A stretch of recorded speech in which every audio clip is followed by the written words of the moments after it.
Okay, what do we learn? What principles can we learn from them? And today, we are introduced to our first lady of the Hall of Faith. And her name is, anybody know? Sarah. Sarah. She was the wife of Abraham. And this is what it says in Hebrews 11, starting in verse 11. It says, "And by faith, even Sarah, who was past childbearing age, was enabled to bear children because she considered him faithful who had made the promise." Now we see in Hebrews 11, verse 11, that Sarah lived by faith. And we think, wow, Sarah must have had incredible faith.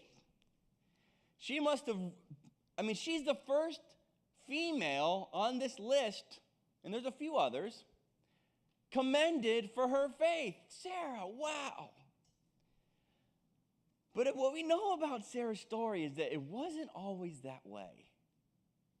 And I think we can learn from her example today. But we need to go back a little bit. We're going to go back into Genesis. We're not going to make specific references into passage. I'm not going to have you turn there. But what we know about Sarah's story is that she didn't in the beginning arrive in this faith, in this trusting faith.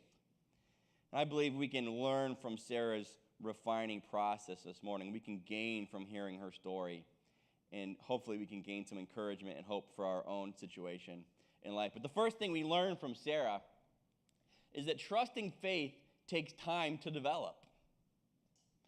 Trusting faith takes time to develop. See, long before Hebrews 11, we know that God made a promise to Abraham and subsequently to Sarah, right? The promise he made to him was that he was going to make him into a great what? A what? A great nation. It says that in Hebrews 12:2. Now, Abraham had trouble with this because when he made that promise, he was already well advanced in years. He was an old man. And so Abraham, time and time again, doubted.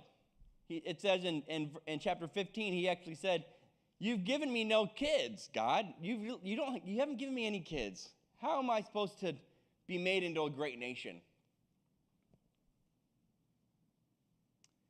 And then God took Abraham outside, if you remember this, and I was thinking about this recently because I was at the beach. And when you're at the beach and you go out at night in the dark, you look up at the sky, so many stars, and such the beauty and the wonder, and you can even see some stars here on our stellar set.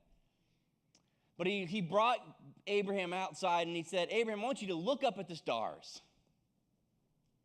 and try to count them. And that's how many descendants you'll have." At the time, Abraham didn't have any kids of his own. He said, "Look at the sand of the seashore. Try to count the grains of sand.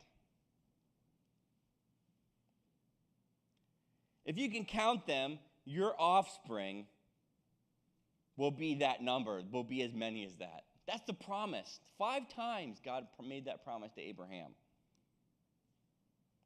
But there was a problem. God made that promise, but there was a significant problem in the story.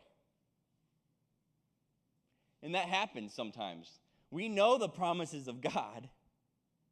We know what he says to us, but sometimes our lives don't always match up with the promise. And that was true for Sarah and Abraham. The first problem was that Scripture tells us that Sarah couldn't have kids, that she was barren. She was unable to conceive a child. So here's this promise of God that your descendants will outnumber the stars in the sky. But